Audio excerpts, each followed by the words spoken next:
So who is what piece of the Triforce? What are the three pieces? It's courage, power, wisdom.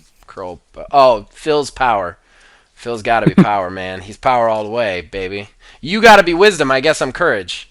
I guess that's how it shakes out. I think you have the courage to say the crazy shit. Yeah, unless I have the wisdom to tell you that you're a little fucking ridiculous. Well, no, that's true. I lied.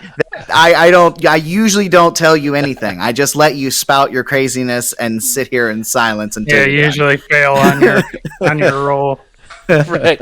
I mean, it could be I'm the wisdom and you're the courage to have to stay around me while I'm spouting the craziness. That's true. I think I got it right in one. I think Phil's power, I'm courage or wisdom. I think that's how we got to go with it. Yeah, I'm definitely neither of the other two, so I'll take it. So joint tattoos, everybody? Joint tattoos? Joint tattoos. They got to be on the hands. Yeah, so we can put the hands together, in the middle. Triforce Unite. Okay, all right. Time to get your fix.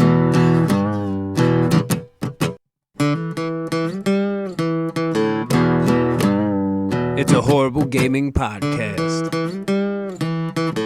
It's not good, it's not great. Horrible gaming podcast. It's not even what you would call fair. It's really not that good.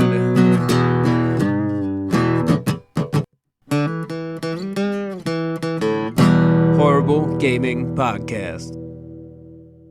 Hello, my name is Zach Rye with Old Man Gaming, and you have chosen, for whatever reason, to listen to a horrible gaming podcast.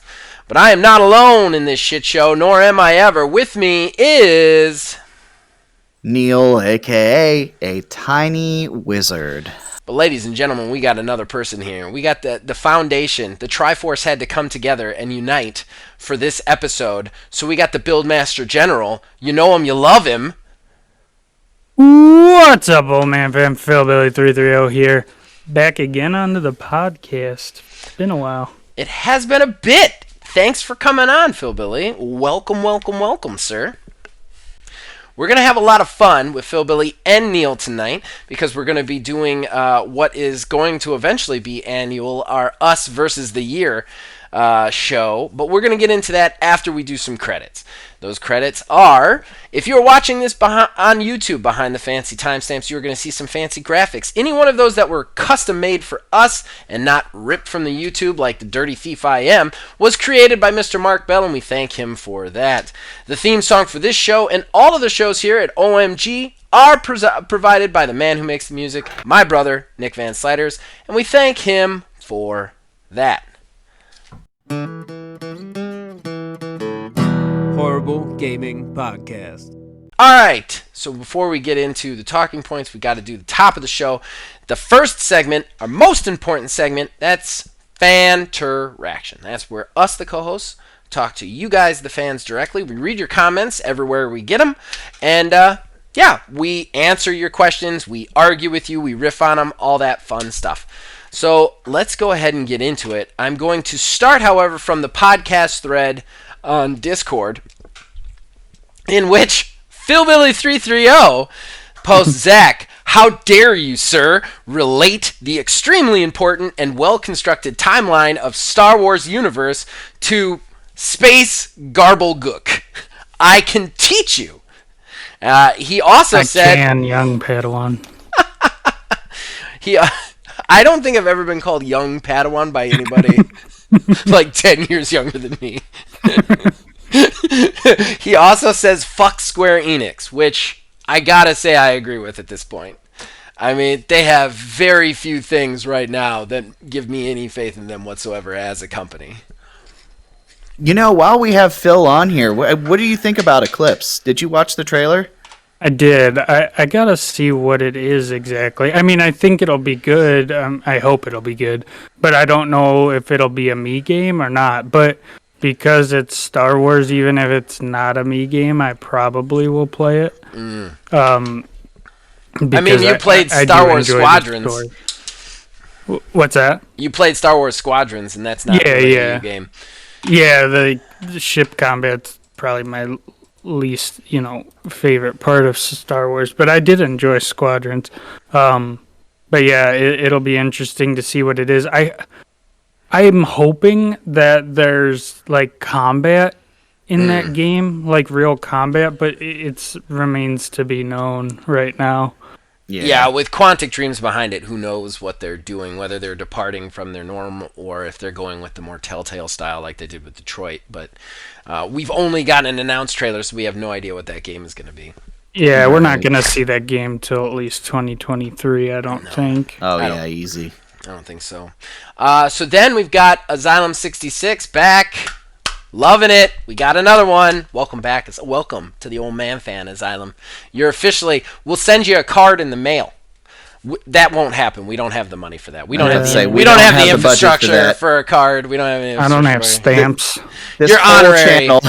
This whole channel is made $3. This whole channel is held together by duct tape and hopes and dreams. So yeah. But he says the Matrix thing is just an Unreal 5 playable tech demo. Shows Matrix crap videos, then lets you run around and look at pretty buildings. I don't know why it exists. I hate the Matrix, thanks to you-know-who. And now I know who this is. I 100% know who this is. And yes, I know exactly who you're talking about, Asylum. Moving on. Danny Wharton says, less than 20 seconds in and we're talking about porn. This is going to be good. I thought it was a pretty good show last week. It was long. It was pretty good. It was very long show. And get them fine cottons. Fine cottons, baby. Asylum 66 again says, hard to argue It Takes Two. It's a great game. The vacuum and elephant scenes just seal the deal. The vacuum and elephant scenes in It Takes Two is super fucked up. I would tell both of you about them right now, but I don't want to spoil it on like a show if somebody's planning on playing it. Not just for you guys, but for anybody listening. But yeah, the vacuum and the elephant scenes are absolutely the most fucked up things you will see in that thing. And also why that game, I don't think, should have been considered a family game. Just saying. Then we have our final commenter getting through a quick fan traction this week, and it's William Hohen. Hi! Exclamation. I love that hi. I've never got around to playing Deus Ex games, quotations. He says, Neil, what did you play? Parentheses, just messing with you, of course. Although, in Neil's defense, Will, I didn't play the Deus Ex games either, buddy. I gotta give credit where credit is due, and I also gotta take the hit where hit is due. I didn't play Deus Ex either, so I'm going to assume that also counts towards me. He then says, AAA devs don't want to take risks with new IP. Long live the indie games. Ugh, I just don't care about Game Awards or trailers anymore. I just want to see the actual games. No BS. For anybody out there, BS stands for bullshit. Great show. Thanks for keeping me company. We are happy to keep you company, Will. Happy to keep you company. You echo everything. I don't mind a trailer if I get gameplay or a date. That's what I want. I want gameplay or dates. That's what I want. I don't know. What do you guys feel? I agree. Personally, yeah. I don't. I get sick of them just building hype for it. I don't get how they don't see that it's detrimental to them. Right. Yeah, like to release these amazing looking rendered movies basically about a game that it just gets people's expectations too high, and they wait so long that people are like, oh, it's taken so long because they must be doing this and this. It leads to inevitable disappointment. Yeah, I agree. I agree wholeheartedly. I think that like it's just like you said, it leads people to think the game is something that it is not, and it just keeps burning them too. I mean, not hot enough for them to get the point, but definitely keeps burning. What do you think, Neil? I would say like I kind of agree, but I like have my own sort of take. Like, yeah, they absolutely need to frame these trailers differently. Because they frame them as one thing, and if you don't pay attention or have no history with the developer or like a series, if it's a sequel or whatever, they can make them look like something completely different. So there is a level of tempering expectations. Now, the part where I would diverge a little bit from you guys is I am totally fine with an announced trailer, but as long as it is just an announced trailer first, and then the next time we see it, there's gameplay. I don't want like 3 CG trailers to where it's like, okay, well, eventually, you'll see gameplay, something like that, along those lines. Like with Breath of the Wild 2. Breath of the Wild 2 is even still kind of skirting this to some degree, but the first trailer was the announced trailer saying, hey, it's in development. And then the last time we saw it, there was a little bit of gameplay in there. But, I mean, there was, but there really wasn't. It was just kind of like Link walking around. But, like, the next time I think we see that game is when we are going to be like, okay, here's a bunch of gameplay. It's probably going to be a whole Nintendo Treehouse thing in the summer. And then, like, oh, by the way, it's coming out, whenever they say it's coming out. Like I said, I'm fine with the announced trailer. You can't just keep throwing CG trailer on CG trailer on CG trailer and expect people to, have their expectations tempered, because then that hype train does get out of control. I think in some ways the announced trailer, for people who do that, which I kind of see what you're saying, but I think in some ways the announced trailer for people who do that have been kind of ruined by the people who have just chucked these crap-ass announced trailers at us that don't mean or do anything. So I don't know. What do you think, Phil?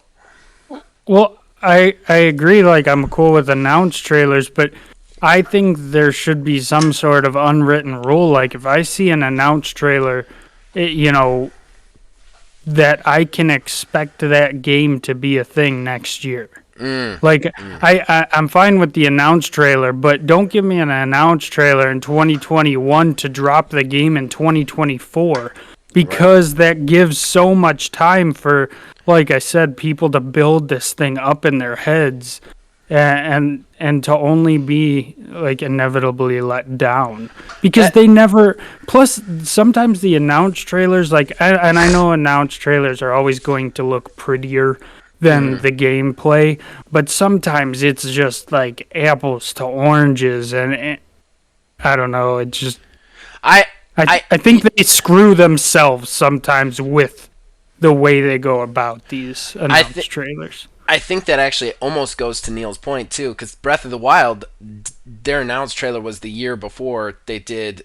Not even the year before. It was like, here it is. We're only a year into even knowing that existed. So yeah, I don't necessarily think that one's done wrong yet. I see what unless you're saying, it doesn't release. Right. I think at least within a year and a half of the announced trailer, we should have a quantifiable game of some sort. So I agree on that. I do also want to just add one thing about his comment.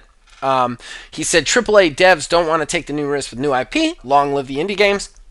I gotta say, one crazy thing, I used to be so excited about AAA games. All the games, because we're actually doing a show. I mean, next week you guys are gonna get to watch the Horrible Game Awards, but the week after that we're doing a show where we're gonna do like the games we're most excited for in 2022. And I gotta say, all the games that are on my list are independent games. I can't right now, with the exception of maybe Breath of the Wild 2, which I'm not as excited for as I was for 1, are all indie, like AA or less. So I don't know. I do want to say that the indie games are killing it lately, killing it. So I can't wait to see them in the next year. If you guys have anything to add, go ahead. But otherwise, I think we should just move on. Nah, let's roll. I'm good. All right. Horrible Gaming Podcast. All right, going in 3, 2, 1. All right, so that brings us to our talking point today, and you guys know how it is. News gets slow round these here parts. So of the month. So what we did last year always slow around these parts. Was we had an episode called Us versus 2021, and that was basically me and Neil on the show. We did some predictions. I believe it was three basically normalish predictions that had a good chance of happening, and then 2 crazy ass predictions that had no chance of happening. And we didn't really have a scoring system or anything, so we're just going to kind of like muddle through this. But this year we're going to do Us versus 2022. And Philbilly's going to join us. It's going to be a lot of fun. We're only going to do 3 predictions this year and 3 normal predictions and 1 crazy one. However, before we get to that, we got to see how we did. And ladies and gentlemen, I have terrible memory. Like, memory of somebody like 30 to 40 years older than me. So I have no idea what I fucking predicted last year. So, Neil, let's do it, man. Let's break it down. All right, so we did, in fact, 4 regular ones and 2 crazy ones last year. But okay. this year we are going to change them up. Now, I thought it would be fun to like do this as like a little point scoring thing. Okay. So what we'll do is, if your prediction was like crazy on the mark, we'll award a whole point. Okay. And if we want to argue for a half point, then we would put it up to a vote between the 3 of us. Okay. All right. So just whole point and half point. No, like... Yeah, whole point and half point. Point and then 3 we'll tally or up. like that. Okay. We'll tally up at the end. All right. So I'm going to start with Zach's first one. All right, let's do it. Zach's first one was Halo Infinite will be delayed into 2022. This is tough. This is really tough because I am positive, knowing you guys as well as I know you guys, that if I argue for the half point, I will get the half point. So I'm having a hard time deciding whether I should or not. But yeah, I mean, it's not done yet. It's not done yet. There's 2 features missing from this game that they cut out so that they could get the single player and the multiplayer out. It's not done yet. Plus, there's a bunch of stuff in the multiplayer that they said they had to cut out, and they're adding later as well. So I don't know. I think I'm gonna have to argue for it. I'm gonna have to go argue for it. I don't. While I would even say that this is not a full delay, I would have to say they cut too much out of this game till 2022 for it to be considered a full fucking ass game. Now, I would agree with you, except Okay. 343 has said that they are considering this a live service game. Okay. So, and that's par for the course on live service That games. is not par for the course. I disagree with that. Yeah. You think? From the peanut gallery. Yeah, lives. Well, you're kind of the impartial judge, so. That's true. Not having multiplayer in a campaign has nothing to do with the live service. That's part of the game. Like, no. Yeah. No, to counter that, I would say that they did say that the campaign is going to be added to and evolved and stuff added onto it as time goes on. That's part of the reason why they called it Infinite, because they want it to be a whole thing. But yeah, but that's talking about content in the campaign, Right. not features. the fact that you can't play it with your buddy. Like, that's just part of the game. I don't want to start it on such a divisive one, but I have to say, while, again, I don't think that I should anywhere near get a full point for this. No, not a full point, but I do think it's worthy of a partial. Like, honestly, if we had a rating system that involved something under a half point, I would argue for that, but we only have a half point. I kind of feel like enough is missing from this game that I should maybe get a half point. I don't know. Well, to be completely fair, the second that Phil butted in and said, I don't know, I already wrote 1.5. I knew. That was the thing. Like, it was almost unfair. Like, the judging system is good because Phil is impartial, but at the same time, I talk to Phil at least, like, 7 times a week. I know Phil, so I know, like... I know the ones that, like, if I argue that, he's gonna vote for me. Well, no, but that's just honestly my opinion. Yeah. It's like, I could totally see Neil's point on, like, more content being added to the campaign. But to me, that the multiplayer of the campaign is something that's part of the base game. Features shouldn't be missing. Features shouldn't be missing from the original. Well, game. they did not have multiplayer. Well, at least, no, they did have multiplayer. I lied in Halo 5. it was just only on Xbox Live. So Yeah. But wouldn't you also not want to compare your new Halo game to Halo 5? oh yeah, no, yeah, that's touche, that- salesman. I will absolutely agree with that. Don't get me wrong, the mechanics of 5 are fantastic, but the story is just trash garbage. Yeah. All All right. What's your first one then? All right, yeah. So mine's gonna be a complete wash. My first one was the Metroid Prime trilogy is gonna be coming out on the Switch. That is a wash. That is 0 points. That is a wash. That should have come out though. That really To be should have come out. You got something better. Yeah, that is absolutely true. Does Phil remember them all? Does Phil remember them all? Wait, what? Oh no, you got the Dread. Never mind. No, mind. yeah, I'm saying Yeah. like you lost the point, but you got the win on yeah. Oh Dread. yeah, that's absolutely true. I mean, fortunately I wasn't foolish enough to think that Metroid Prime 4 was coming out last year. So, I mean, that on its own is also a victory. So what's my second one? So the second one was one that you and I shared, Oh. but we had a line in the sand with this one. All right. Ours was both surprise Breath of the Wild 2 release date. Okay. You had said that it was going to be coming out this year, like in the summer they were going to announce it, and that it was going to be coming out in holiday of 2021. I did very par for the course for Nintendo. I was 100% wrong on that. Yeah, and I had said that it was going to get a surprise release date, however, that it was going to be in 2022. I think you get full point for that, honestly. Like Wouldn't it be it's because it doesn't have a date, but it is going to be 2022. didn't they say early 2022 though? Didn't they say only like have February? a window. They only What's have the a window. What's the window? 2022. That's the Oh, okay. window. So they don't have a date. So I mean, if anything, I'll take a half point on that. I wouldn't advocate for a full point on that one. All right. Well, hey, I mean, sure, half point. I would have given you a full point, just for the record. If they had said like March something 2022, then yeah, I absolutely would have taken that. Or even that a point. month. Even a month. Yeah, but they didn't even give a quarter, to my knowledge, did they? They just No. said a year. They're I thought just they gave a shooting for quarter. 2022. I must be wrong. I thought they gave a quarter, but that's fair. Okay, so 2 half points. We're dead even. So your next one, this one didn't age well. Okay. Anthem 2.0 is coming this year. It will be free to play. that was my positive one. So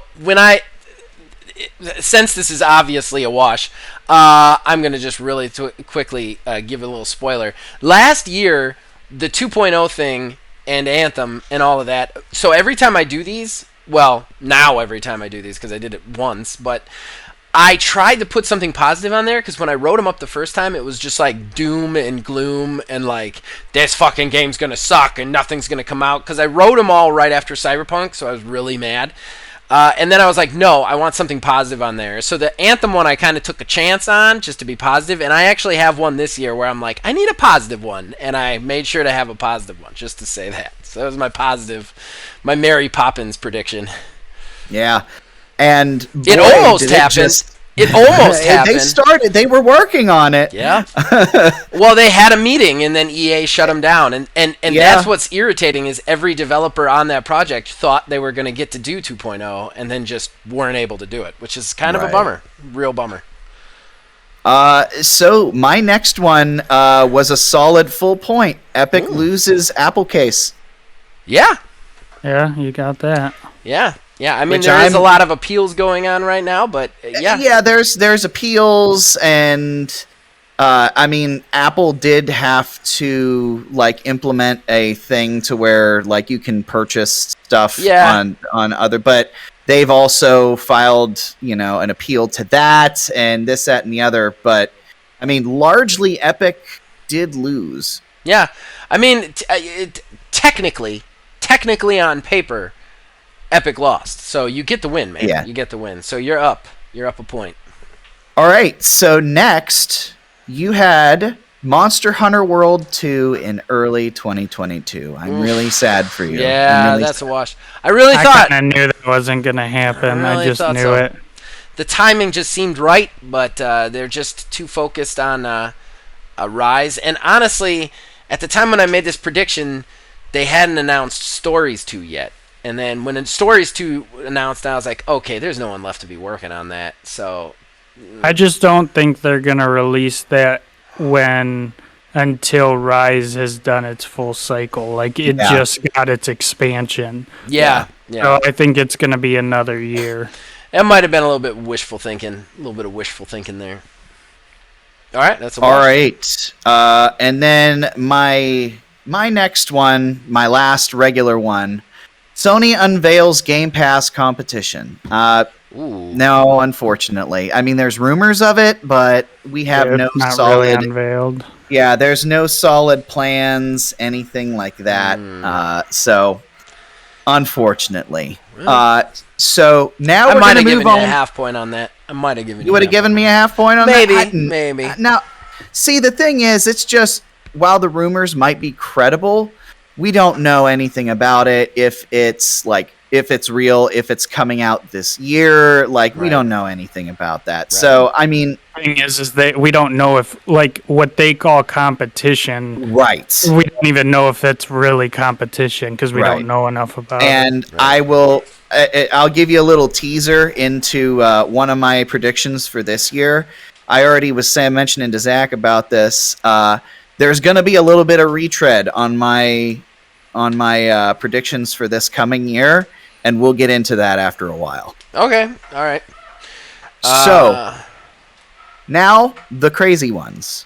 Oh, we're in the crazy ones now? We're in the crazy ones. All right. Zach, your first crazy one. Microsoft buys Sega. Yeah, I remembered that one. I knew that one. That now, was. I am fully prepared to award you a half a point for one single conversation that we had. Okay, explain. You remember what this conversation is? I can't believe you're willing to. You got to explain it to me. And you're being very fair right now because I would have just walked away from that. That's how bad my memory is. In this conversation, we got on the topic of Sega and Sonic, and you said what Sonic Team needs to do for their next game is do an open world Sonic the Hedgehog game. Yeah, damn straight. So, where's my check, Sega? With that, I'm gonna give. I vote to give you a half a point on that one. I don't think it's part of the prediction, man. I'd love to take a half point on that. I really appreciate you trying to give me that. I really appreciate it. But I got to be honest. I don't think it's there. I am very glad if the prediction had been Sonic has an open world game, then we'd be talking a different story. But the prediction was Microsoft buys Sega. I didn't get that. At all. Thank you, though. Thank you for pointing that out. The Peanut Gallery would agree that I don't think he deserves the half for that because it's not close enough related. I appreciate the honorable mention, though. I really appreciate the honorable mention that I am the true inventor of Sonic Frontiers. I was about to say, at least at this point, it's clairvoyance. It is. This is like the third game idea somebody's stolen from me. From fucking shit. Yes, it is. And somebody somewhere is listening to us. Pitched this fucking game in the horrible arena back when we were doing it too. Fuckers. I want my check, Sega. I want my check. All right, what's the next one, man? My first crazy one. Okay. Was a game refund standard across the board, digital and physical games. Boy, howdy, did that not happen.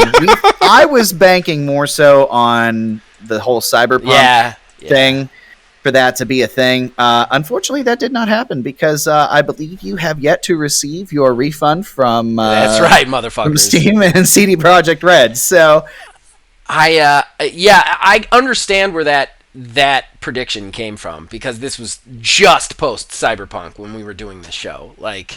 I think a week, 2 weeks post Cyberpunk that we were doing the show. So I get it. I totally get it.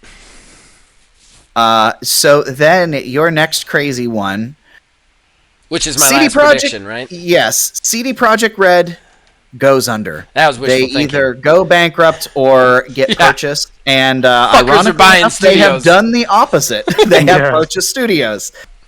Sons of bitches. Yep. Yeah.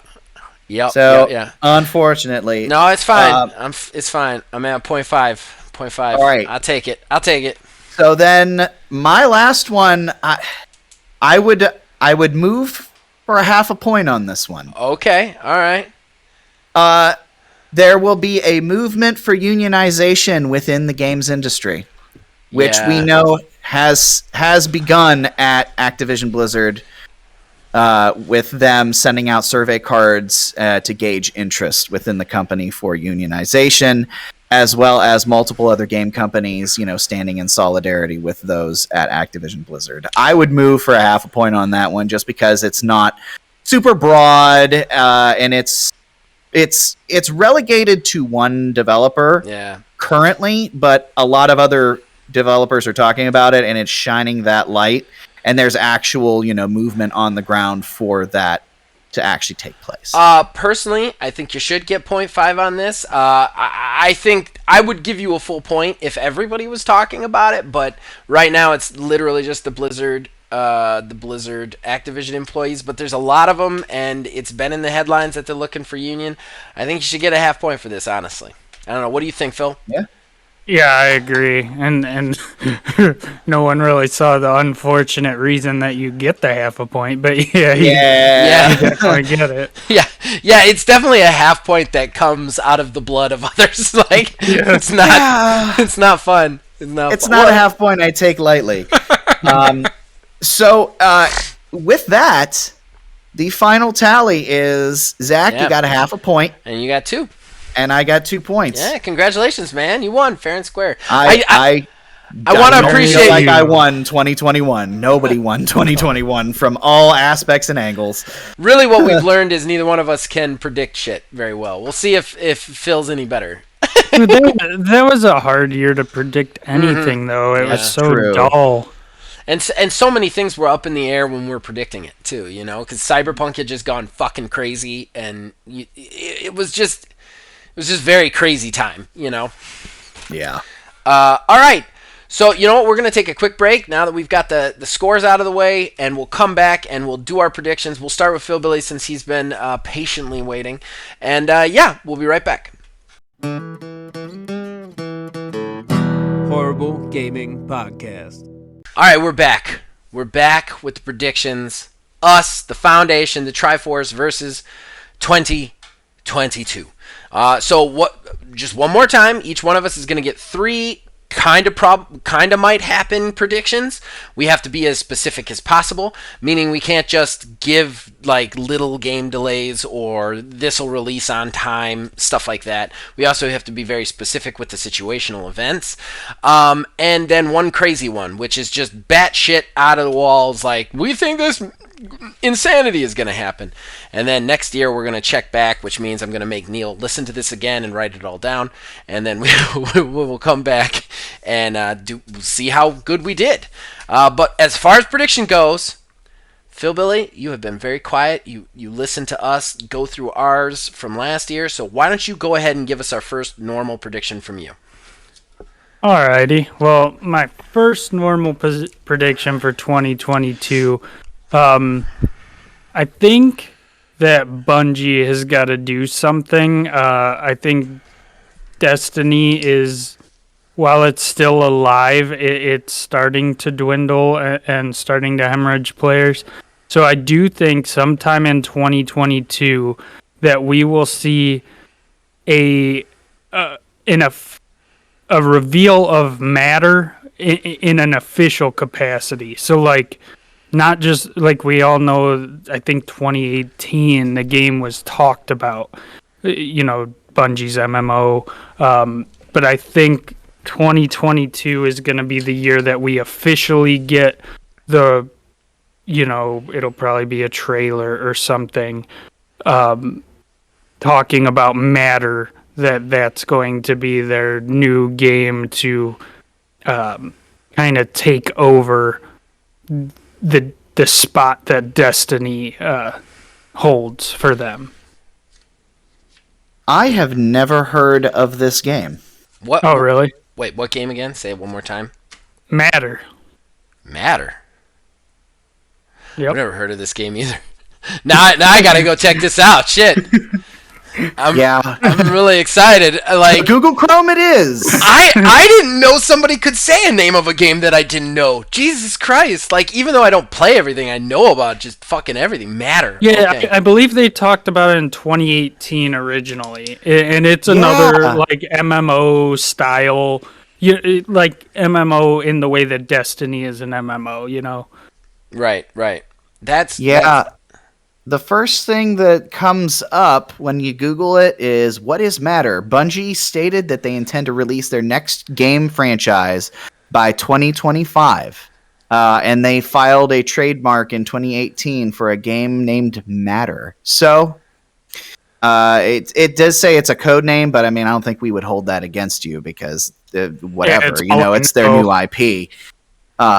So I had no idea that was a thing. Wow, that's amazing. That's amazing. Phil, man, I'm gonna give him a clap because he just knocked it out of the park with the first one. Because I didn't even fucking ever hear about this game. It's crazy. Right. That's awesome, man. I just think 2022 will be the year that I'm not saying that game's coming out. Probably not even in 2023, but I think that this will be the year that we, officially hear about said game. Oh yeah, right. Yeah, especially for something it's an entirely new franchise that, according to this, they're trying to launch by 2025. Yeah, absolutely. That sounds that sounds like something that could happen. I didn't even know that. Like Zach had said, I didn't even know this was a thing. Yeah. That's cool, man. That's cool. He did his research. Yes, he did. No joke. So, do you want to go first, Neil? Or you want me to? No, you can go on ahead because instead of having to re-listen to this in about a year from today, I'm going to write it down on a piece of paper and hope to God I don't lose it in a year. Your name covered in jelly. You're getting covered in jelly. So you're next on my list. Okay, all right. So my first one, I'm gonna save one of them for the end because it's ridiculous. It's crazy in its own right, and it's very positive, and I'm not usually doing that. So I'm gonna go with the negative one first. I know that this is kind of counter what I've said already. I believe Starfield will actually come out on time, and right now it is slated for a late 2022 release. So it is slated for release this year, sometime around October, November. I think it will actually come out on time, but I think it will be a buggy fucking mess. The level of Cyberpunk 2077. I think that this is going to be an absolute train wreck for Bethesda. I think it'll get decent reviews because, they buy off the reviewers anyway, but I think overall, it's going to be a refund heavy Cyberpunk level mess of a game, with flashes of brilliance that are completely dwarfed by, cows falling into your ship through space and all sorts of crazy shit. I think it's going to be a train wreck with game-breaking bugs all through it. You know what? I think have 2 predictions for Trainwreck games, and that was one of them. So I got another one in the bag. I'm thinking that they would have the wherewithal to delay it. They didn't delay Fallout 4. It had a ton of bugs. They didn't delay. They didn't delay Fallout 76. They are not a delay company. They do not delay games. So with Fallout 4, I think Fallout 4 came out in just a different time and era. That's fair. There were big buggy messes and everything. And as for Fallout 76, I feel like they were full of themselves at that point, and B, they're like, oh, it's a game as service, so we can get away with stuff like that. I think that with the hype behind this and the fact that they are basically wholly owned by Microsoft, they have their autonomy, but I think that they would not. If it's not in a good state, I think it's going to get pushed back. Well, hey. And after listening to that Unfiltered interview with Todd Howard, he was pressed on that release date, and he said, oh, well, anything could happen, so it sounds like they would be open to delaying it. I mean, it did from that interview. I did listen to it. I understand where you're coming from, but I don't think anything has changed on the level of them being full of themselves. I think they're still full of themselves. I think they're still like, they think of themselves as untouchable, and I really think that is heightened by the fact that they've got Xbox money behind them, and I think that they're going to fuck this up. I think they're going to fuck it up. I could be wrong. I'm not I mean, that's the whole point of the prediction process, right? But I think they're going to fuck it up. All right, so I'm going to move on to mine, and my first one is going to be a retread, but I have good reason. Okay. So my first one is going to be the Metroid Prime Collection is real, and it is coming to the Switch. Now, I only bring it up again for this year because we had our surprise Metroid Dread release. Mm-hmm. It is the best-selling Metroid game ever. And at some point, apparently, we're getting Metroid Prime 4. Mm-hmm. We're also in the middle of the Metroid anniversary. I feel like now is the time, if it's real, or at least this coming year, if it is real, to put it out. I've gone back and forth. If you've listened to every single episode of this podcast, I have gone back and forth as to whether or not this thing is real or not. And I think if it does not happen, especially now after Metroid Dread, it is not real and it is not happening. I think they're going to want to keep it alive. They're riding that train of Metroid Dread, so that makes sense. On the other side, I think you're going to be predicting this in 2023. I hope I'm not stupid enough to predict it for 2023. I'm gonna remember that, just that part. All right. Well, I think we can go to Phil's next one. Yeah, we'll go up to Phil's second one. What's your second one? All right. Since Zach's first was about games imploding at launch, I think that the next AAA game that's gonna come out in 2022 and just totally be a buggy implosion, especially like we saw it with Avengers in 2021 with their I think it's going to be Warner Brothers and their Gotham Knights game. Interesting. I think that game, it's slated to be a live service game, and I just have this feeling that because of course I'm like interested in it, so it's gonna be a fucking train wreck. I just have a hunch. Okay, all right, that's fair. Is it called Night? It's called Knights, right? Yeah, Gotham Knights. Yeah. Okay. All right. That's the one with the Bat Kids, right? Yeah. Yeah, the Bat Kids. It's like Arkham Asylum, but it's the Bat Kids. Yeah, I'm hoping that's good. I have high hopes for that game. It looks really good. I like the brawling style. I love the idea of playing as the other ones, but I kind of see where you're coming from on that. It's also been delayed like repeatedly, and like we haven't seen that much gameplay, so it's kind of like, what's going on with that game? That's kind of what I think they're going to be at that point where it's like, oh, we got to release it. It's been delayed so much, and it's going to get released and just...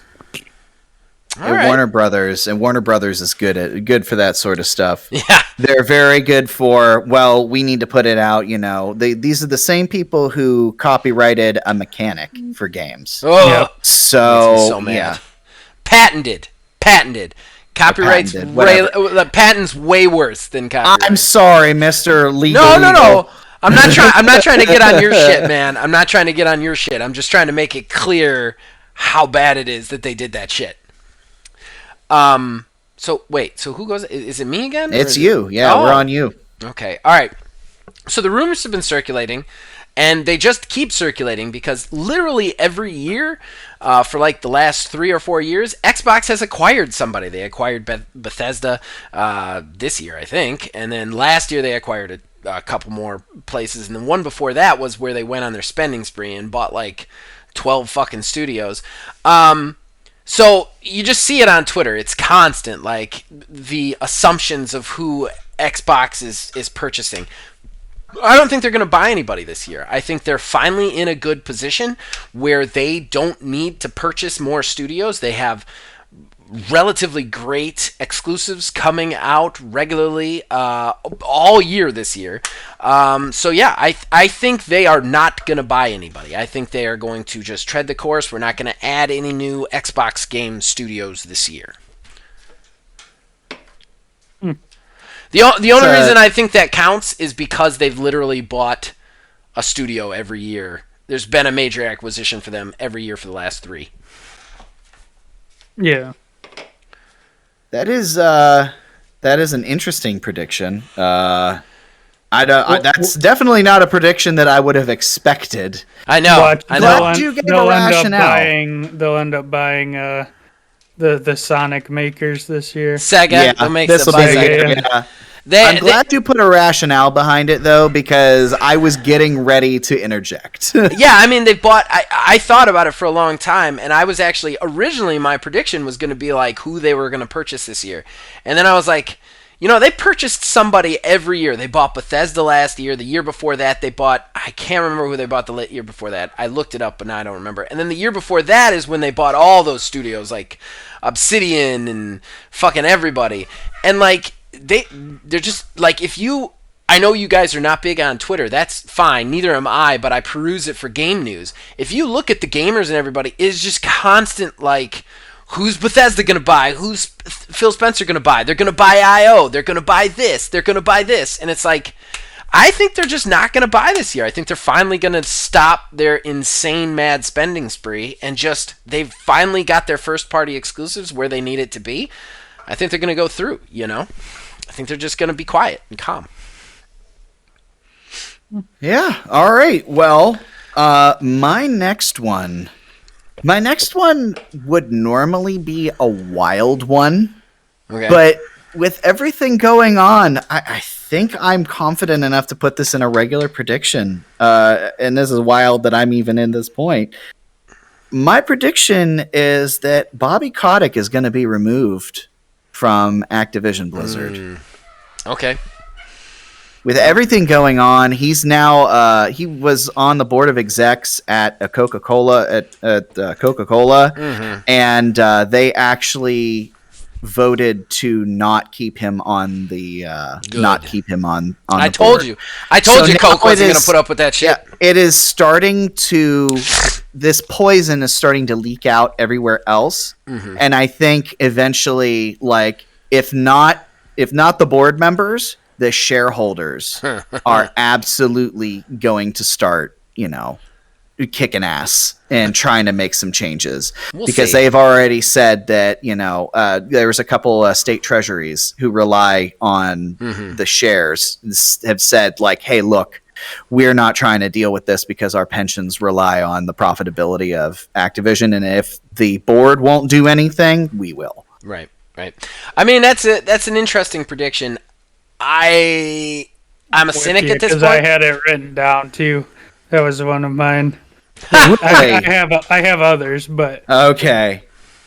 Yeah, I wrote down 5 just because I was figuring someone would say some stuff. Well, I feel less out there now, given that you had it too. Yeah, I think it'll break.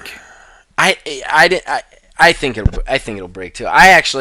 I had one that I scratched off where I thought they're going to shut down Blizzard, or at least. That's a hot take. That's a hot take. I took it off because I didn't want all my stuff to be negative, and I had it as my crazy one.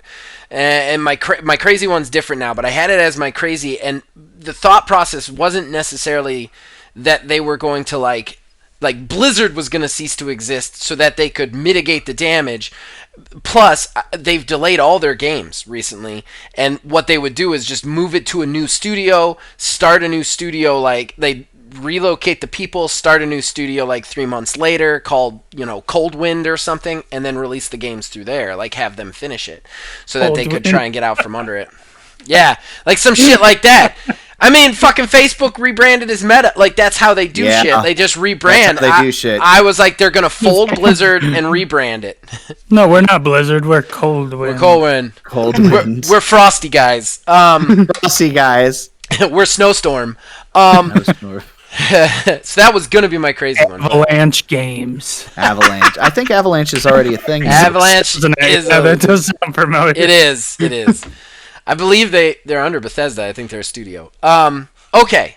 So getting back on track. So Bobby Kotick stepping down is Neil's. That goes back to Phil's. I'm not gonna. I do want to make a distinction. He will not step down. He will be removed. Ooh. He's not going to step down. he will be removed. Now, I'm sure he's going to get some sort of golden parachute, but that's They all beside do. the point. Yeah. Oh, so you He's- don't even think they'll give him like the PR of like letting him do it, huh? I mean, That's what he's saying. I personally think he's going to be removed. I mean, he very well could step down, and at that point, I mean, I would argue next year for a half point on that one. But Yeah. I think that things are trending more so that he's going to be removed. It could be. I mean, I kind of get where you're coming from because I feel like there's been neon signs above his head, like, please step down for the last, like, 3 months, and he still hasn't. So it's almost like, are you I'll tell you, entrenched to the point? Yeah, and at this point, I think they're idiots if they allow him to step down. Yeah. Because then it doesn't give them the good look that they Right. need to shit can him, you know? I Right. completely agree with that sentiment. All right, so Phil, you're up. You're up. Yeah, so my last regular one, I think it's inevitable because money and Sony that there's going to be a new Uncharted game appear alongside the Tom Holland film that's slated for this year. Interesting. Not release, but you know, Announced or something. announcement. Okay. Yeah, All right. That's interesting. I think there has to be. Okay. All right. I hope so. I really hope so. I was a huge fan of those games, not They're so good much games. Lost Legacy. They're good games. I never played yeah. Lost Legacy, but they're good games. Yeah, it is very good. They did kind of tee it up for a sequel, but I know they've already said out of one side that they're done with Nathan Drake's story, but at the same time they've also said, at least hinted at them working on something within the universe. And especially given the fact that now, you know, Last of Us Part 2 is out outside of an update or a re-release of the original one on PS5, we don't know what Naughty Dog is working on. Right. Yeah, I think that's a good prediction. Yeah, that's a good prediction. I'd like that. All Are right. Are you ready for my last normal one that's actually Yes. kind of a crazy one? Oh, this is going to be great. Sonic Frontiers is going to come out this year, like it said it was going to, and it's going to be a good game. And the reason I can say that is because every Sonic game has been a fucking train wreck for the last, 5 fucking years. But I think this Sonic game will redefine what Sonic is. As an open world, I think they took the time to actually do it, and it will be and this is the key word, critically received. I think it will be critically received as well as fan received. I think it's going to be the Breath of the Wild for the Sonic series. It needs it. Which is an insane prediction if you look It at needs Sonic's it. track history. It absolutely needs it. I hope everything for this prediction. And I will also tell you in the same exact breath, you are absolutely insane. I knew it. They have not. What? Go ahead. Go ahead. I was just going to say they have not had a good track record with their 3D games. What I was just about to say is I think it's crazy that this prediction is just a prediction that a game will come out and it will be good, and it's that's fucking insane. The sad state we're in. Right. But it's a commentary. I mean, it's a commentary on games coming out as a whole as they are now. But focusing the lens in more, even so, on Sonic games. Even apparently, from what I understand, people didn't even like Sonic Adventure 2. I don't know who those people are. I understand the problems with it. I've watched Game Grumps. I know what he's making fun of is dumb, but at the same time, given the time and space that those games release, those are good games. They're not good games by today's standards, but they were good games back then. Oh yeah, and then I mean, myself, I'm a freak who enjoyed Sonic 06 strictly because of how bad it is. It is just absolutely hilarious and to play. But that's the thing. That's where we're at. The last 3D Sonic game that was okay-ish, the most recent one, Forces. It was either Sonic Generations or Sonic Colors. Sonic Forces. Colors was 2D. Colors was 2D. No. Colors is 2D, man. No, I played it. It goes back and forth. It goes back and forth, 3D. but it's not. It's primarily 3D. There's 2D sections. It's not primary. Okay, all right. I don't want to get into the weeds on whether or not it's 2D or 3D on this Sorry, show. We don't have the time. Game multiple times. You're wrong, but that's fine. Let's just move on. All right. So my last normal one is again a retread, and this is the one that we talked about a little bit earlier. But I'm going to put a little extra stank on it. So Sony is going to reveal. This is your crazy one, right? No, this is my last regular one. Sorry to interrupt. So, continue. Sony is going to reveal its Game Pass quote unquote competition. But it is not going to have first party games available launch day of them. I think it's going to be a Netflixy sort of situation or like a Disney Plus situation, to where the games that are launching are going to come out like 3 to 6 months on the service after they launch. So they are going to, because they've been so against this idea. I mean, there's direct quotes of people at Sony saying, we have no interest on putting first party games on our service the day of for anything like that. I think it's going to be one of those situations to where you have like your back catalog of like the greatest hits PS4, PS5 games going forward. But let's say this service existed right now and Horizon Forbidden West comes out. Horizon Forbidden West would not come out on that service immediately. It would be like 6 months afterwards. Like a staggered release. Yeah. Like a staggered release. It will not come day and date because Sony has been so against that for so long. They are so ridiculous. And the fact that those rumors came out, is like we were talking about earlier, the fact that the rumors were coming around that, they are working on something like that along those lines is what I think, I think that it could possibly be a thing and be a quote competition for Games Pass. But let's be real. I mean, unless they're putting stuff in day one launch day, it's not going to be a competition. Okay. All right. Yeah, I mean, I agree with you. It's not going to be a competition. Sony seems to reject change, and while they sit atop the throne right now, that throne is getting lower and lower, and they're just refusing to change their mindset or way of thinking to the point where there's going to come a time where their infrastructure just isn't there to be able to change fast enough to save them, Yeah. So I agree with that. Yeah, I think that's a shoo-in as well. So we're on the crazy ones now. I can't wait to hear Phil's. All right. Yeah, let's get wild. I hope this is crazy enough, but so my prediction, and I'll tell why too. I think that 2022 is going to show at least a 60% decline in Halo Infinite's player base. And the reason I think this is going to happen is, so what I've noticed as a Call of Duty Warzone player is a lot of, when Infinite came out, a lot of people, I mean, there's an insane number of people that play Warzone, but they did lose a lot of player base to Infinite. Because it's the new FPS. However, I think what will happen is I don't think Infinite has enough new and how do I say this? It doesn't differentiate itself enough to hold on to the player base, I don't feel. So I don't think it's going to die or anything because it caters well to Halo fans. However, Halo fans that are fans of Halo because it's Halo are getting older.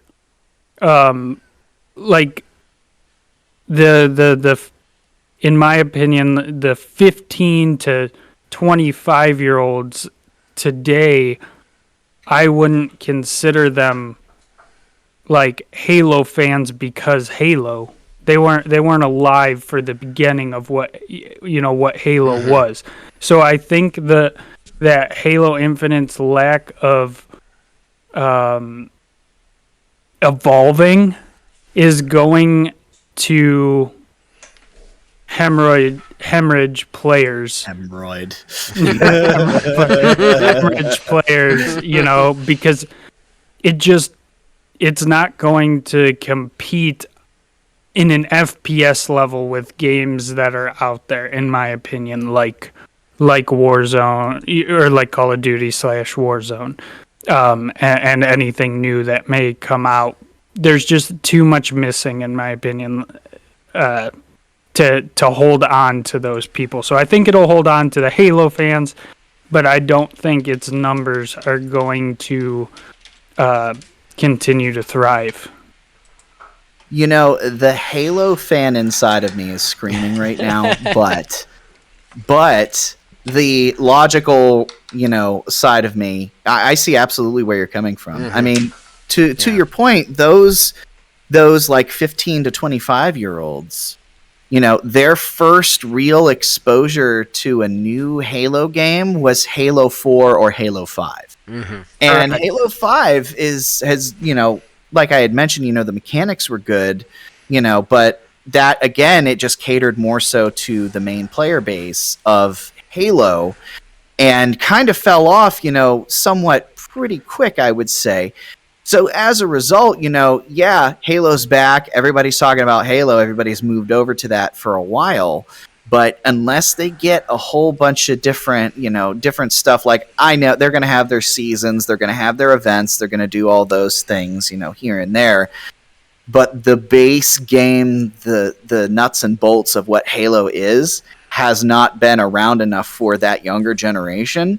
So there is going to be a split. There is going to be a divide. And especially with how they've been handling the multiplayer thus far, they're almost kind of nudging people away as well. Yeah, Halo hasn't been in the forefront like a Call of Duty that comes out with a game every single year, Yeah. So, and in like where I stand, I played the original Halo. I liked it, but to me, that game, it's missing too much for me. That's why I haven't jumped into it. Like, I hate the movement in it. I despise the fact that you can't ADS. There's just too many things that I've become accustomed to being able to do in a first-person shooter that Halo doesn't bring to the table.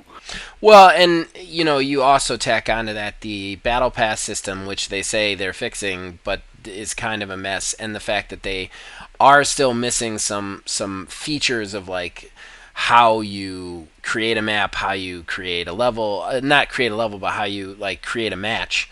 I think that's a fair assumption, honestly. Well, I'm saying 60 to 70% player base drop off. Okay. Is what I'm thinking. I would say, though, to be fair, just to not to hang on this too long, though. Right. Like the playlists, they are. It's either this week or next week. They do have updates rolling out for playlists, so you can pick like Just Slayer or stuff like That's that. awesome. Because that is a complaint that I had too. Because there are some objective-based games that I don't necessarily enjoy. Right. Like Total Control. I was not a fan of Total Control. I think that was the name of it, where you have to hold all 3 points to score a point. I'm not a big fan of that. And then like the aim down sights stuff, like you like can, but it's not like official. It's like everything has a scope, essentially. Yeah, it's like weapon specific. It's like aim down sight, but like not like with the assault rifle. You can do it with the assault rifle too, but it just like shows you zooming in with the assault rifle in the bottom right hand corner of the screen. It is weird. So I mean, it's absolutely, there's some, for people who are trying to jump in from Call of Duty, it's definitely different because if you're not used to it, and the way your character moves, it just feels like older school. Like I'm used to being able to slide and like. Oh, you can do all that. You can, but it doesn't feel the same. Like I've watched it, and Yeah. it's just not like the movement seems dated to me. Like it's not as smooth, like as being able. You can do it all. I don't know how to explain what I'm I trying think- to say. I get it. think I know get it. It's Yeah. a different type of motion to be. Yeah. Yeah, it is the That might not feels- resonate with the player It base. looks clunky to me. Like the way that I play, for instance, Call of Duty, like I'm sliding into a drop shot, into a mantle, and you know what I'm saying. I'm in and out of windows, and it's fast movement, and I guess that's With- all I got. Yeah. No, it's definitely yeah. major point. Definitely major point. All right, so my turn. Yeah, go ahead crazy? with your wild. But crazy. Okay, so this was tough because I really went back and forth between the doom and gloom and this one. But here's what I think for my crazy one. And this, remember, this is supposed to be the crazy one. Game Pass will have a challenger. That's a lot of people don't realize. There are definitely companies working on Game Pass that we haven't heard of. Everybody thinks it's going to be PlayStation. I don't. I don't think PlayStation has the chops or the infrastructure to put together a Game Pass network. Aside from the fact that they don't seem to be interested in doing that, here's who I think is going to do it, and I think it's going to be Steam. I think we are going to get a Game Pass service from Steam that will easily rival, if not dwarf, the awesome library of Xbox PC Game Pass, and that might really hurt Xbox, while Steam is going to specifically tailor to people on a PC, obviously. At the same time, it's definitely something that's going to rival that section of Games Pass. Plus, you have the Steam Deck coming out early this year, and that will just feed right into that. How awesome would it be to have the Steam version of Game Pass and have the Steam Deck at your disposal? That will be a 1-2 punch that will put them right back on. I mean, they haven't really left the throne, but they will definitely knock down the usurper that encroaches on their territory, that is Microsoft right now. So my crazy one is that there will be a Game Pass challenger in 2022. It will at least be announced that it's coming in 2022, and it will be from Steam, Games, Valve. That's where it's going to come from. You know, I'd it's welcome that. It's So would I. absolutely wild that you say that, because I was thinking about my one, and I was thinking on the PlayStation one that I had mentioned, and I was like, I wonder if there'd be anybody else. And I toyed around with the idea of potentially putting down Steam as having some sort of Game Pass competition. I think if that does happen, I personally don't think that it would be until 2023 or later, possible. but we will see. This is the crazy prediction, right? This is the crazy I prediction. think so that- this is no holds barred, like no judgment. Right. I'm looking at all the places that have all the things, right? And really, when it comes to those big companies, who has the infrastructure to put something together like that? And it's Steam. And Steam seems to know what they need to do to stay on top, and they definitely know the trends. And I feel like they're looking at PC Games Pass right now, which is just pumping out PC games. And thinking, we could easily do that with our library, easily. So, and have a way more massive library. They wouldn't have maybe the day one exclusives that Xbox has, but you would definitely have tons and tons and tons of games. Like, it would be stupid not to subscribe to it if it was a low price, So that's my crazy one. Alrighty. So, it's interesting because mine dovetails a smidge off of yours to some degree. My crazy one is Microsoft is going to announce a new quote-unquote console. And I think it's going to be some form of a Game Pass machine. I think it's going to be the rumored, fabled Game Pass stick that you just plug into your HDMI port on your TV. Or it's going to be like how Stadia has been, at least I guess they did, is make an app for smart TVs.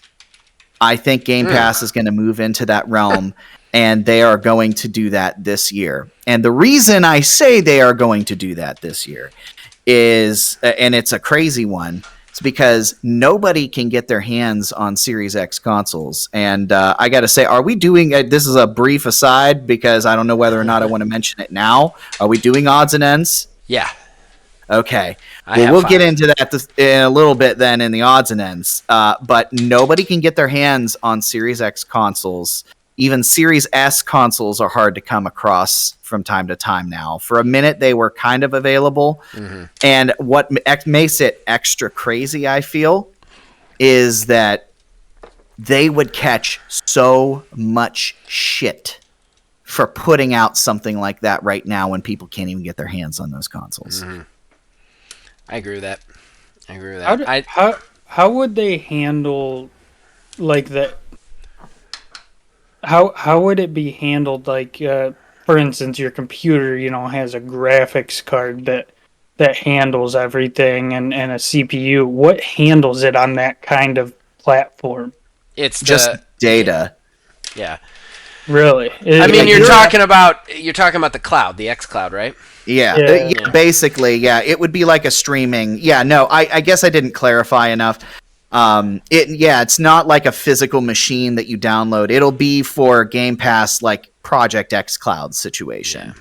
Not necessarily like you plug Game it Pass into your. Game Pass. It's like Stadia. You plug it into your TV, and it accesses the game on Xbox's server and plays it through Xbox's server using your name and sign in to keep track of your progress, basically. Oh, okay, gotcha. That's how Stadia works. It's all on a computer somewhere out in LA. Like let's be fair. Let's be absolutely fair. Stadia doesn't work. It doesn't work any which way. That's how it is intended to function. I gotta say though, xCloud, from what I hear, does work. So I'll tell you, for shits and gigs, outside for the shits possibility. and gigs, yeah, I have that Razer Kishi, and I put Halo Infinite. I played Halo Infinite briefly on my phone on the Razer Kishi, and I mean it's laggy and hitchy because my internet just blows ass. But if I'm sitting next to my router, it's not a nightmarishly bad experience.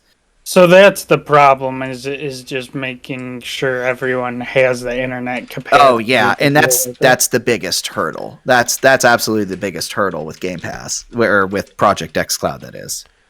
Gotcha. All right. I think that's it, right, man? Yeah. So I'll throw this in my vault, I guess, and we'll the quantum vault. We'll throw this in the quantum vault with a jar of strawberry jelly, and we will peel it back out in a year from now and see how everything worked out. Yeah, I'm kind of excited. This was a lot of fun. We are going to take a break here. We're going to come back with odds and ends. We'll probably go a little bit long today, but it's better than going short, in my opinion. So we will be right back. Horrible Gaming Podcast. All right, so that brings us to our final segment. That's odds and ends. That's where we, the co-hosts, catch little stories that don't necessarily deserve a talking point. Something we want to tell you guys about, something we want to riff on, something whatever. So we just go through them here. Now, Neil, how many you got, buddy? I'm looking through right now. I am hacking one of those off. 1, 2, 3, 4, 5, 6. All right, I have 5. So here we go. Which one? Do you want to go first?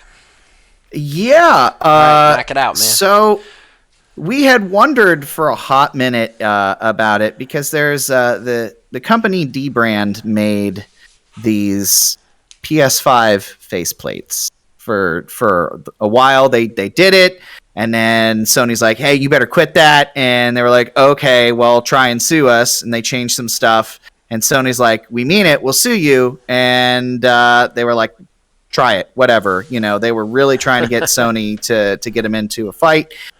And we were really wondering, like, hey, does Sony have something in the pipeline that we don't know about? Well, sure as shit. You can now buy official PS5 faceplates to change the color of your console. I don't know why they waited this long. Yeah, it's so dumb. To be honest, why they didn't just squash the whole D-brand thing the first time around and say, hey, guys, look, don't do it because we're doing it. This is our thing. We have the official shit right here. And now, especially given the fact that they're official and they, look official, I don't know if you've seen those D-brand faceplates. They look like trash garbage on your console. They don't have the official curvature or anything like that. There's like a giant gaping fan hole in the middle. It's bad. It's really bad. So, yeah, it's official. We're getting PS5 faceplates. I want a black one. I want the black ones to make our PS5 black. And I believe my wife wants the pink ones. So we shall see. Get both. Yeah, but one of each? Shit, man. I would absolutely do that. If you could mix and match them. Oh, you can't? Well, you'd have to buy two sets, unfortunately. Oh, I gotcha. Yeah. So I believe those are coming out in January or February. But, yeah. Okay. All right. That's interesting. My first one is also interesting. Tencent has acquired Turtle Rock Studios. Oh, no. Yeah, not super happy about this one. That's Tencent, not good at all. Tencent isn't that a mobile thing? There are a lot of things. They do a lot of things. mobile transfers, like the Pubg mobile, but a lot of other mobile stuff, like mobile adaptations, but they're very money-grubbing. Yes. And look, I am on record saying you can do games of service well. Tencent doesn't really do them well. They're very much the microtransaction, take as much money as they can sort of situation. So I wasn't super happy about this. They did say, however, in the press release that Turtle Rock, while they are owned by Tencent, will be completely to their own devices. This is more like almost like they're just trying to get a cut of the pie sort of situation. I feel like, though, if you're owned by a company, that company has say over what you do. And that's not good. Like no matter how much you're going to tell me, oh, Turtle Rock's going to be able to do whatever they've been doing, I feel like we're still going to start seeing some really nasty little microtransactions coming up in probably not Back 4 Blood, because that's probably all planned and pre-developed and whatnot at this point, but whatever Turtle Rock does from here on out.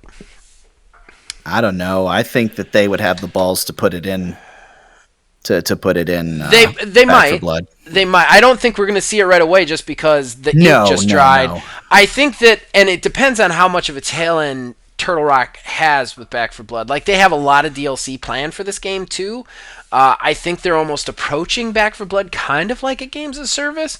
So if they're looking at like a 3 or 4 year tail to Back 4 Blood, then yeah, we will probably see it in it. I was just basically saying that we're probably not going to see anything in Back 4 Blood's immediate future. But yeah, I mean, who knows? Who knows? Like I said, the whole press release says that Tencent is giving Turtle Rock the freedom to do whatever they want, but I don't. The other thing that worries me is the agreement with Game Pass. So obviously Back 4 Blood is still on Game Pass, but how long will it be on Game Pass if it's owned by Tencent? And the other thing is too, Turtle Rock is actually publishing Back 4 Blood through Warner Brothers Game, so I don't know if you will see anything in Back 4 Blood just because Warner Brothers still has kind of the final say on Back 4 Blood.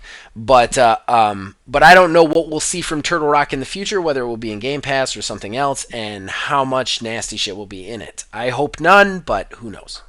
That also said, I'll bet you if Tencent went to Warner Brothers and said, hey, you want to do microtransactions in this? Warner Brothers.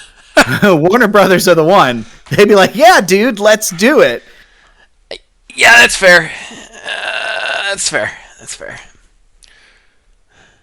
All right. Well, I kind of alluded to this earlier, but as we all know, console shortages are continuing to ruin the holidays for a second year in a row for gamers all over. And this year, it's hitting everybody, all types of gamers. What am I talking about? The ridiculousness that is the Halo Infinite championship series that kicked off in Raleigh. What is extra interesting and absolutely ridiculous is it's an officially sanctioned Halo Infinite tournament with 343 and everyone else. They can't get Series X consoles for the game. I heard about this. So they played on dev kits. What? But what? What though? Are you serious? Yeah, Like it's funny. that's just ballistic. That's ballistic. I can't even, like, you're gonna have an official Microsoft thing and not be able to provide consoles. Microsoft can't even get their hands on Series X consoles for shit's sake. That's what's funny. It's like the company that makes it doesn't have any, like, to the point where it doesn't even have any to do anything with its esports. I think that's hysterical. Ridiculous. I throw a random odds and ends in. Yeah, go for it, man. Definitely. I forgot about this. So, in the new Call of Duty Warzone map, they released a holiday event. I heard about this. And I've witnessed this. It's totally screwing up like the professional Warzone tournaments because they put in this thing. It's Krampus. The fucking Krampus is a son of a bitch. I've killed him a few times already, but so he'll just like randomly. I don't understand what triggers him. It says it's when you're camping, but it's not happened to us any time that we're standing still. It'll just randomly saying Krampus is hunting you, and this fucking gigantic horned beast comes chasing your ass, and it takes every bullet in your arsenal to destroy this thing. And it's annoying as me playing, but for the professionals, it's totally ruining games because if it's like down to 1-on-1 and someone's hunted by Krampus, it's you're done. You're screwed. If that other team finds you while you're trying to fight this monster, there's no way you're gonna survive. Why didn't they turn it off in the final 12 people or something? I don't know, but yeah, it's totally messing up like the professional tournament circuit of Call of Duty. I just thought about that. It was funny. So no, that's great. Awesome. That's a good. No, that's I had seen this article the other day, and thing's scary as fuck. By the way, it is. It's crazy. I read it and I kind of did a double take. I'm like, the fucking Krampus is in Call of Duty? What the fuck? It comes out of nowhere. Like, you'll just be running by like a World War II style tent, and this beast just charges out of your peripherals. That's hysterical. That's fucking hysterical. All right, so my next one, this is kind of a crazy one. A new DLC just came out for Kingdoms of Amalur. So what? Yes, I know. So just refresher course on anybody who doesn't know what this game is.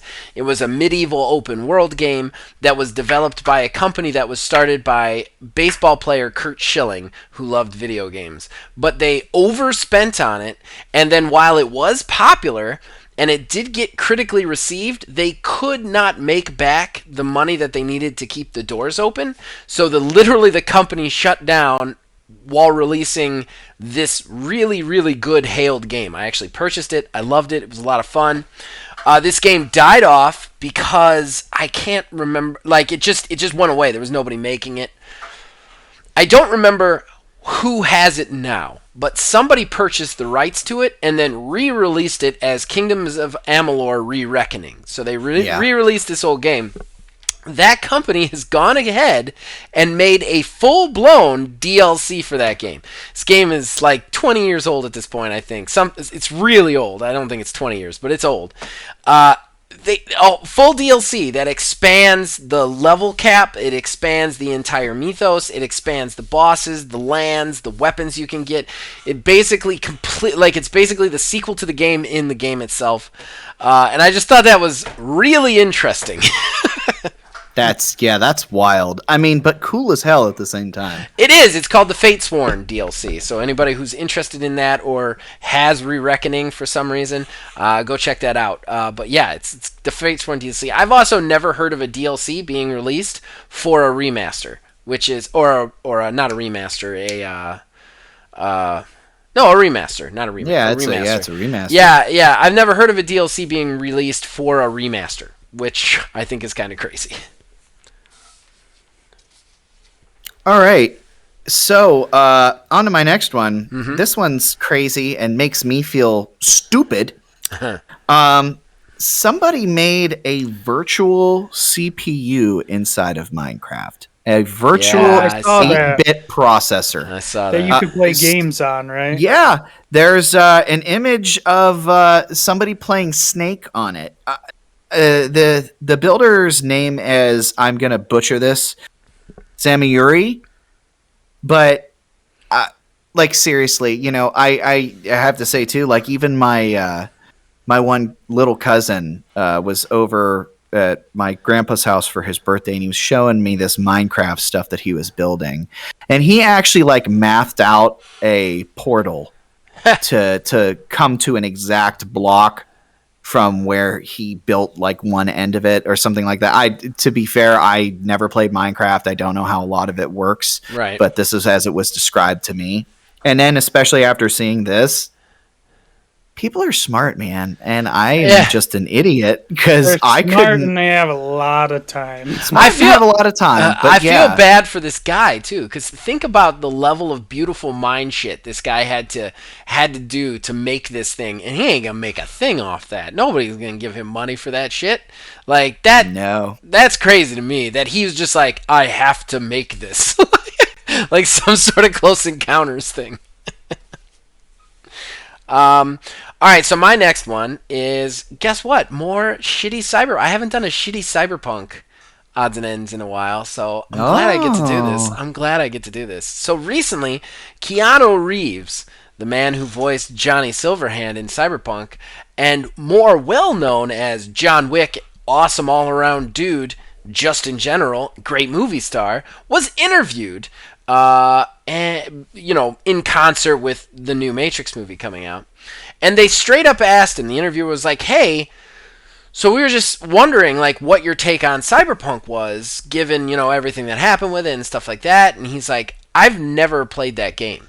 And basically the interviewer was like, CD Projekt Red went on record, it wasn't on record, but it was on an earnings call where they knew journalists were listening, and they basically said straight up that Keanu Reeves has played it and he loves it.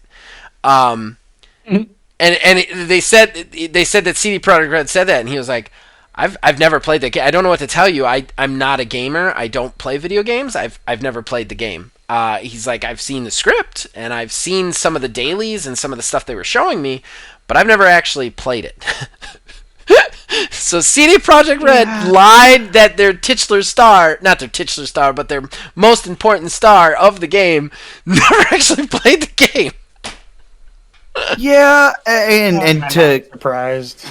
yeah, I mean, I'm not surprised either. And to kind of dovetail off of that, this isn't an odds and ends that I have written down, but since we're talking about it anyways, I'm sure you've already heard the news that CDPR is moved to settle the lawsuit against them. Yeah, I know. So, yeah, and it was a pittance. It was a pittance to pay those investors. They're completely out of hot water now. They've sealed all their shit.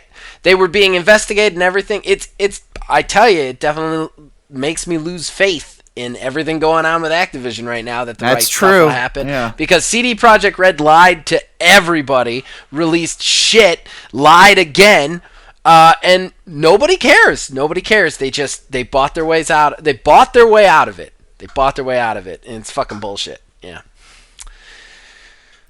Just a quick odd and end right here. After all of the denial that it was a thing, Splinter Cell is officially getting a remake. The original Splinter Cell, yes. Okay. All right. Yeah, there's just an announced trailer out there, but I did not know about that. Yeah, it's coming back, so yay for Splinter Cell fans. Yeah. I myself never personally played it. Well, no, I lied. I played a little bit of it on the GameCube on a demo disc, if you remember those, that I still have upstairs. You play like half of a mission. Yeah.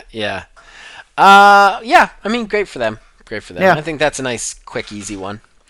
A little pissed about this next one. So Pubg PlayerUnknown's Battlegrounds, is going free to play. It is going to become a free-to-play game sometime in 2022, if I recall correctly.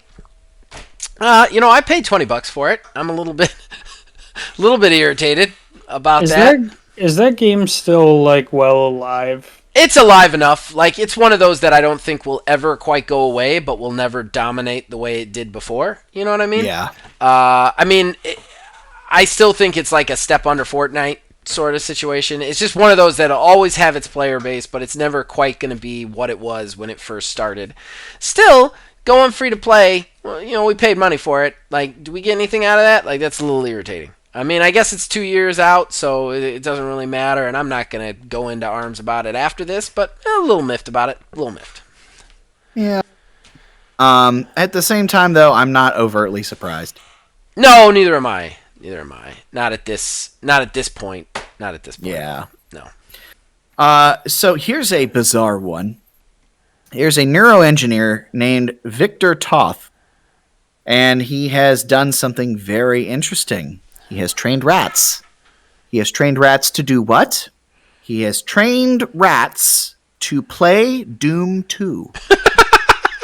There's a video up to where I gotta look that up. Yeah, he puts it's not like he's in the process of doing this still, of course, but he puts the rats on a little ball and they walk on this ball, which in turn makes Doom Guy move forward. And it's just right now like hallways and stuff, but like there's other parts where there's demons popped up in front of it, and the mouse is like, oh shit, I need to stop. He's still in the process of doing this. It's not 100% yet. It's not like the rats are running around, blowing off all the demons' heads or anything. But he has also expressed Pro interest. level. They're just chugging fucking Mountain Dew. G Fuel. Right. G- That's how he did it. He just replaced their water canisters with G Fuel. He has expressed that theory. interest in starting a Twitch channel with the rats.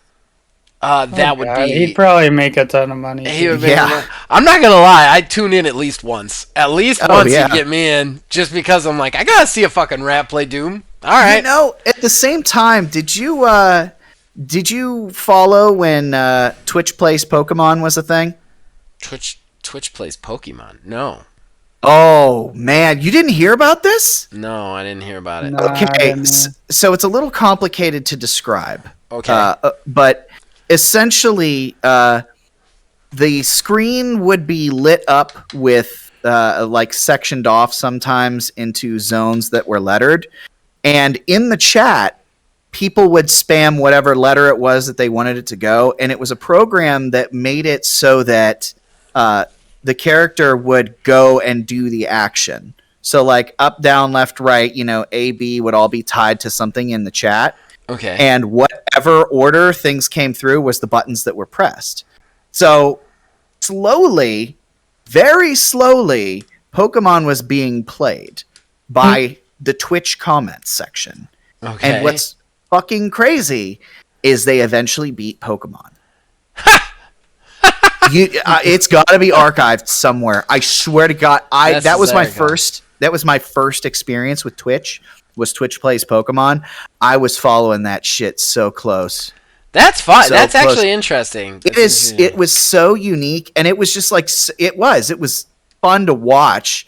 I mean, I jumped in here and there with a comment, but I mean, you got to think there's hundreds and hundreds Right. of comments coming through at Right. any given time. If it's a popular thing, yeah. It's a lot of stupid flubbing around, but it gets the job done eventually.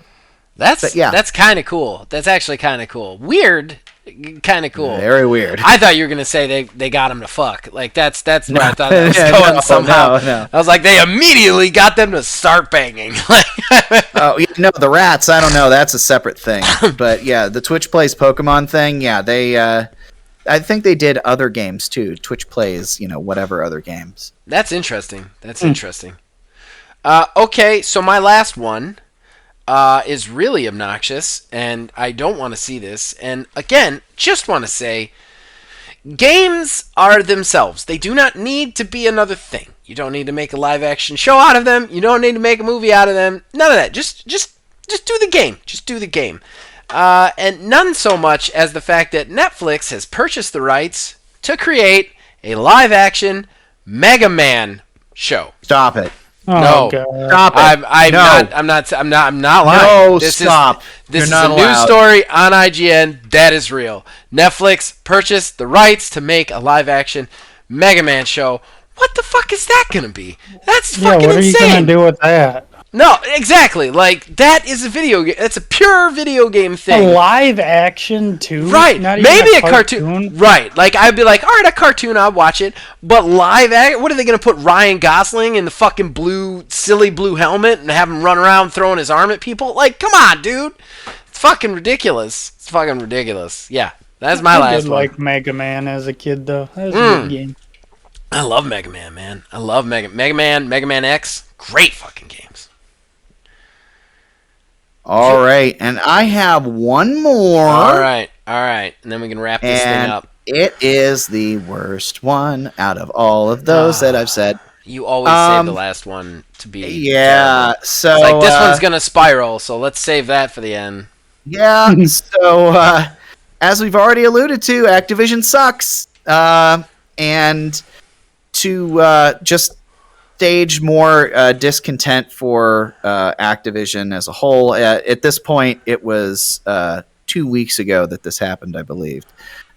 But employees walked off the job at Activision Blizzard, as well as other developers, in solidarity with Activision Blizzard.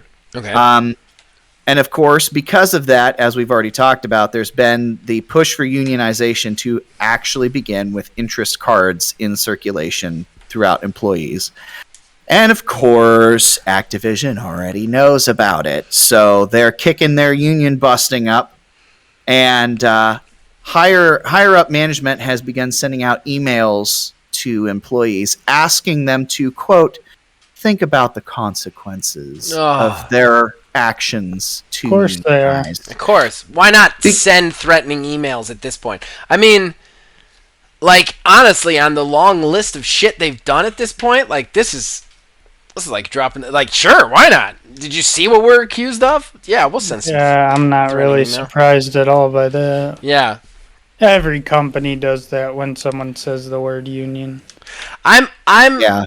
am shocked. I will say, given the amount of spotlight on them, Yeah. that they should have fucking reconsidered doing it in this specific case. Like, it's not like it's just like an isolated group of people talking about union. Like, you have the spotlight of the gaming industry right now. Maybe not send that email, you know? Yeah, but- it's in the media. Right. But at this point, I feel like shit. Like, the only thing that surprised me anymore, and I don't even know that it would, is like, there's 7 murders that took place. They're under, like if you try to quit, they just shoot you in the face and bury you under their building. Like, some insanity like that. Like, they're fucking crazy. So I don't know. Yeah. So I'm, as I've said before, this story is not over. No. It's It's not not going to be over. over Yeah. next year either. I don't think we're going to see the end of this in a long time, unless they buy their way out. But I feel like they're in so deep that, like, we're going to be hearing about this for a long time. Plus, they're very entrenched. Like, I feel like when this first started, they should have just started cutting checks to people, but they didn't. So I almost feel like they're very entrenched on whether or not they did wrong, and I don't know. I feel like we're going to be hearing about this all through next year, honestly. Yeah. All right, so that wraps odds and ends, unless you guys have anything else to add. Nerp. All right, pause. Horrible Gaming Podcast.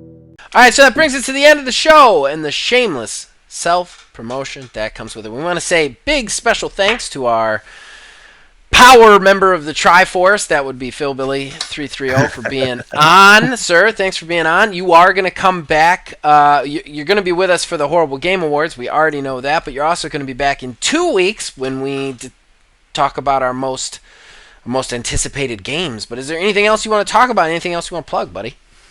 Thanks for having me. And only plugs I got is check out whenever Zach and I decide we're going to set up the 330 stream.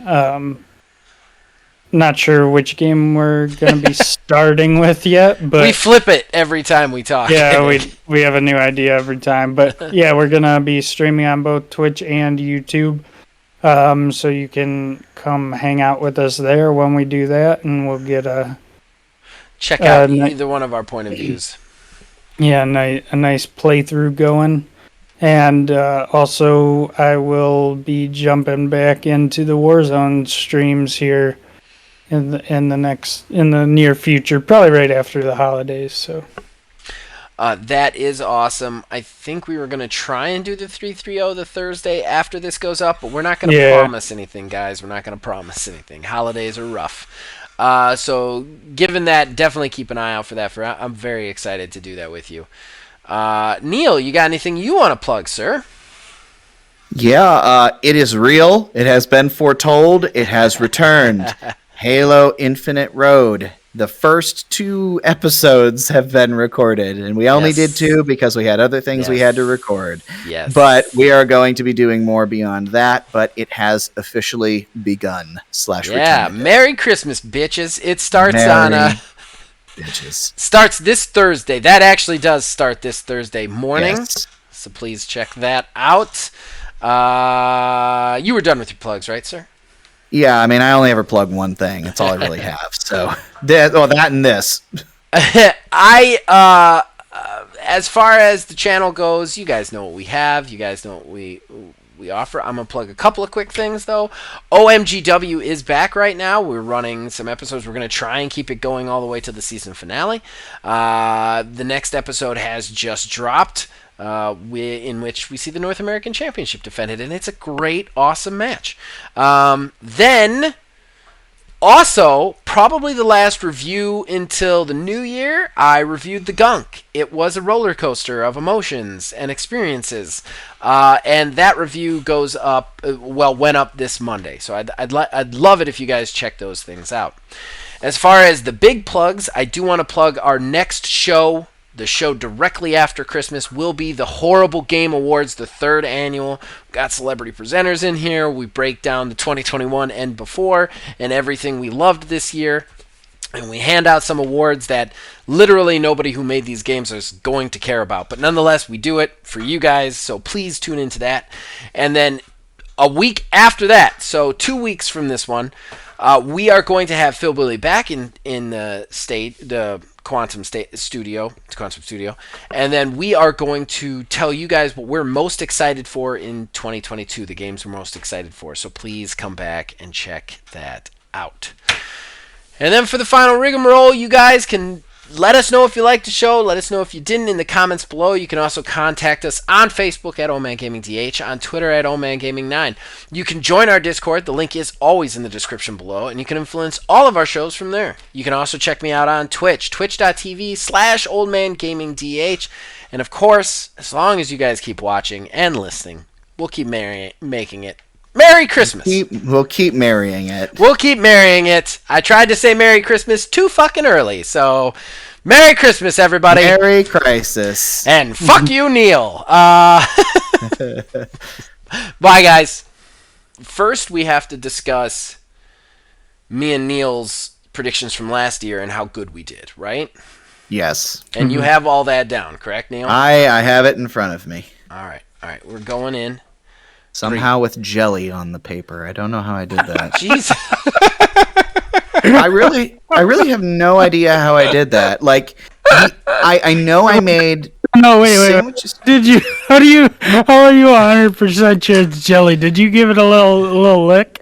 Well, I mean, I haven't yet, but I mean, I'm looking at it because I can tell this is strawberry jelly. We don't do grape jelly in our home. This is strawberry jelly. I do. I'm with Phil on this. How do you look at a stain and you're just like, that's definitely fucking jelly? I can't. Do you know that you've seen like the Rudolph the Red-Nosed Reindeer? You know that dude with the axe pick, the pick. Yeah. I can just fucking picture Neil right now, like doing that. thing and like licking the paper. Now I have to. Oh, he's licking it. It's too. Wait, what is that? Wait, I don't think that's jelly. I don't know what that is. This is melted Jolly Rancher. This is not. I don't know where that It looks like because I had when I was starting to write these down, I was packing my lunch for work. So I had my headphones on. I was listening to the podcast that we did for this. And I had my notebook sitting over on the countertop while I was making peanut butter and jelly sandwiches. So it's like that's the only thing it could be. But I mean, at this point, I'm just so curious. I mean, yeah, I licked it. I don't know. I love the idea that we have a mystery stain, like Sherlock. This thing. It's just what turned jelly tastes like. That's the only thing I can think of. I like the idea how we're like, you've got jelly on your paper. All right, break down everywhere you've been in the last 4 days. Give me a timeline. Cornelius was the pickaxe guy's name. Cornelius. Yeah. And he hunts Bumbles who can bounce. Bumbles bounce. Yes. All right, let's get into this. All right. I do want to thank both of you for already providing me a perfect opener and a perfect bonus. So it's even festive.